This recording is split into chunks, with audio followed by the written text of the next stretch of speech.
What's up, guys? We're back, and it's time to talk now about our top 10 teams in the league, starting with the 10th-seeded Darkest Hour, who just finished 7th in Orlando, Scott. And the thing about Darkest Hour is, Chris, is this team kind of got put together before the Orlando event, but they still came in and got 7th despite losing round 1 versus final boss. Now, the thing I like about this squad is that Anarchy can finally become a leader. Before, he's been through all the top leaders on the league. You look at it, he's been through Shockwave, Gosayami, and T-Squared. He knows what it takes to be on the top, and I think he can reach his potential as long as this team keeps practicing the way they did for this event. Darkest Hour looking strong now, guys. Before Orlando, they never played Guardian Oddball once as a team. I don't expect that to be the case. They're going to be playing on our Doritos Friday night kickoff tonight. Keep an eye on them. They're looking to upset Carbon. But now let's talk about our number 9 seed, and that's Heaven and Earth. They're playing in our first matchup tonight. And we know we touched into it a little bit earlier. Heaven and Earth, they're coming in with a new squad. They're going to be doing the Friday night kickoff against Status Quo, a rematch which they won last time. But this Heaven and Earth squad, they're going to be a little different. They're going to be a little more aggressive, a lot more structured. I expect Cypher, Strongside to be very good additions to this Heaven and Earth squad, and that's why they're going to improve immensely this tournament. Heaven and Earth, they might not break into the top 8 this tournament, but their placing is not going to depict how well that they played. It's going to be improvement as the season goes on. Heaven and Earth is one of those teams in it for the long run. Now, Heaven and Earth, they're all practiced, and so is this next team, guys. It's Status Quo, our 8th seed. And the thing with Status Quo is, Chris, they finally lived up to their potential. They finally came into a tournament and did as well as they should have. In the past, they've always been great at lands, but they haven't been able to perform at an event. But they finally did it. They placed 4th, and in doing so, they beat our number 1 and 2 seed, straight ripping and triggers down. A number 8 seed beat the 1 and 2 seed. That means they're coming to play.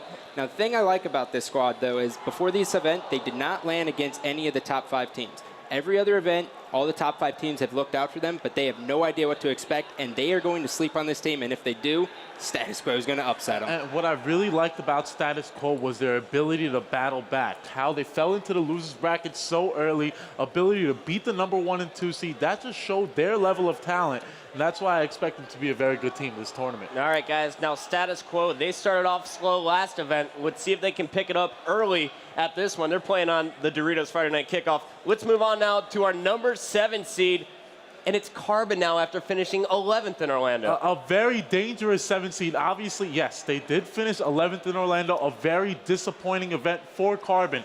But in between events, they pick up Nated, the superstar. Nated could take over a game just like we talked about it before. They still have Defy and Best Man, 2 of the best support players in the game. And then you have Walshy. He went positive for the first time since 2008. Walshy played lights out in Orlando. If he's able to do that here, Carbon could certainly improve. Actually, Carbon is definitely going to improve with their placement. Carbon's going to break into the top 8. And, Scott, there's some things we should talk about here with Carbon. Not only is Walshy playing at the top of his game, but Best Man, he now has a monkey off his back. What was going on with him? Well, Chris, apparently somehow in the offseason, he hurt his lower back, and he didn't have the money to do it, to get it repaired. So he finally was able to get it repaired, and now he's able to play comfortably again instead of before he had to play like this. Now he can kind of lean back and be comfortable again. And we were talking to him earlier. He said, you know what, I'm finally playing pain-free. I'm at the top of my game. Look out for us tonight. So we're going to be looking for Carbon to come out charging tonight. Guys, you like how I run that? Carbon and charging? It's not grammatically correct, but we're moving on. Number 6 is Final Boss. And we saw the comeback of Final Boss last event, Chris. We saw them take 3rd place for the first time. They've always been at the 7th, 8th, but now they're finally back. Now, this is a monster team. When Pistola got dropped from Triggers Down and joined this team, you take a 3-time MVP and put him with the 2nd and 3rd most positive players in Victory X and Fear itself, you're going to get results. It's not going to be a question whether or not this team can slay, because we all know it. We just watched them destroy and Slayer. This team is coming to play, and they did exceptionally well at the 5-team land. And it was about the well, you mentioned 3 players. You talked about Victory X, Fear itself, and the new addition Pistola. But you didn't mention Ogre 2. Ogre 2 has been playing lights out as of late. I watched him at the 5-team land. Happened to tune in at 6 in the morning. Ogre 2 was going off. Guardian Ball, plus 16. Most time for his team. He's back to his old form. If Ogre 2 plays like he did at the land, Final Boss, top 1 without a doubt. And I have to ask you guys, now you both were able to watch that 5-team land on the landnetwork.com. But tell me, what did you really see out of the Final Boss playstyle? I was kind of worried about this because on paper, I see it as 4 great Slayers but really knowing to run the objective. What did you guys see? Well, I had to go back to it might be a little corny, but it's the ability to have fun. And that's what Final Boss was able to do. In game, they were all having fun. Pistola really lightens the mood. I thought Tots did the same thing, and that's why they played so well. You're really not losing so much when you replace Tots with Pistola. It's going to be about the same lightheartedness. They like to communicate. They like to play the game. They're young kids, and that's what you get with this new Final Boss squad. It's like a revital. They're like kids again, and that's why Final Boss is playing so well. I have to agree with you, but the thing I noticed is that Ogre 2 is finally back to doing the objective and being back to how he used to play with his brother. Throughout his entire career, he's never been the main slayer. He's always been the objective, and he gets most kills. And he just did that here tonight. He's an incredible player, and with Pistola, he feels like he doesn't have to slay. Even though Victory X and Fear Itself are incredible players, he still feels like he has to fill in that role of slaying, which now he can step back because he has Pistola on his team. All right, so Final Boss looking to be the complete package. Triggers down, you might have created a monster. Let's move on now to our number 5 seed. Holding on to the 5th spot after finishing 5th in Orlando is Believe the Hype. Believe the Hype is one of the most dangerous teams on the circuit. The second most positive team in all of Orlando. When you look at this lineup, it's pure danger. A pure gangster, Demon D, one of the best duos in the game. Third most positive duo in Orlando. Believe the Hype, the only knock on them so far, Scott, we've talked about this, has been their inconsistency against top teams. But we both know, Believe the Hype at the top of their game, they possess the level of talent to win any event. All right, well, that's Believe the Hype. Scott, anything else on BTH?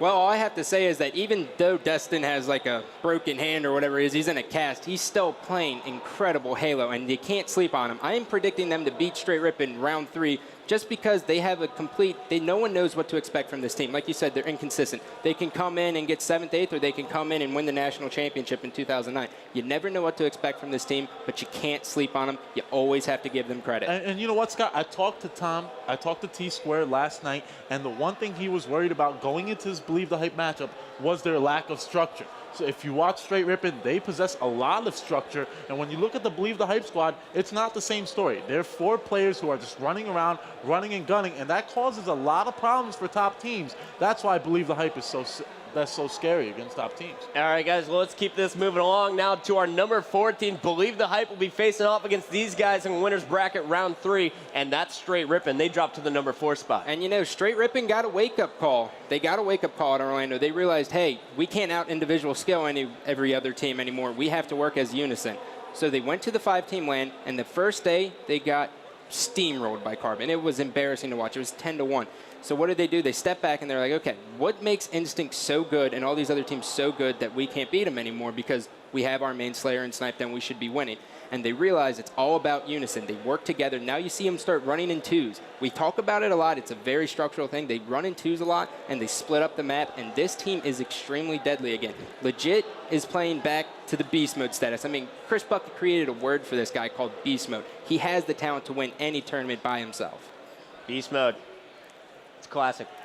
Love it. All right, guys, moving on now to our number 3 team. Oh, man. Guys, they used to be the number 1 team. It's Triggers down. And they've been falling off consistently. That's the only thing they've been doing consistently. TD had 2 bad lands in between events. But you know what? They pick up Tots. And now what Tots brings to a team, we saw what he did in the offseason. He brought Final Boss to a 7-seeded team to a 3rd place finish. And he could certainly do that here with the Triggers Down squad. If you look at Triggers Down, their one big knock, Scott, has been their lack of communication. And if you look at Tots, what's his one big plus? It's his communication. Exactly. So when you look at what Tots brings to the team, he brings everything that they're missing. Obviously, they lost a lot of talent with the loss of Pistola, but they feel that they can make it up. And if Tots fits the way that they want him to fit, Triggers Down could certainly turn some heads this event. Think that's true? I'm not sure if I think it's true or not, but I'm saying they'll stay in the top 6 for sure. All right, guys. Well, let's move on now to a team that I think we all predict will finish in the top 6, and that's Classic. They secured their number 2 spot. Now, Chris, this is the most impressive team in my eyes. This team took 2nd at championships. We thought it was kind of a fluke. Came in and took 2nd in Orlando, only losing to one team, Instinct, who played flawless Halo. Now, if Classic didn't get steamrolled in the winners bracket finals, they could have easily went to an 11-game there. They were playing incredible in the finals. But the thing I like about Classic is Ghost Ayami did not go back to his old roots like when he played with us. As soon as I played with it, or as soon as we finished top 2 with him, We just didn't even practice. We're like, okay, yeah, we're better than everyone else. We just got unlucky. Now he was the most practiced player going into this event, and all his teammates followed him.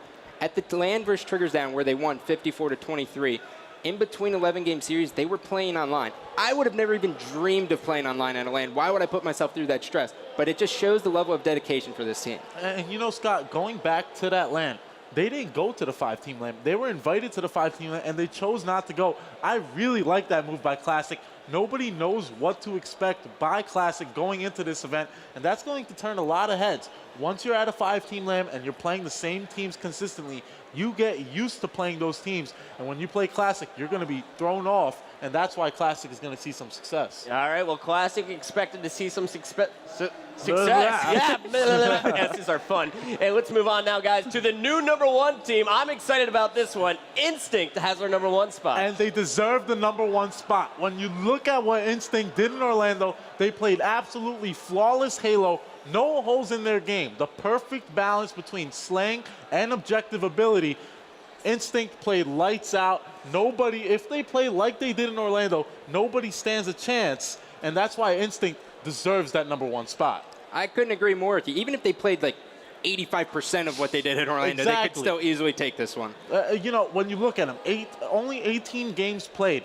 Cloud, the fourth most positive player in the whole tournament. It just goes to show the level of talent that they possess is above and beyond every other team.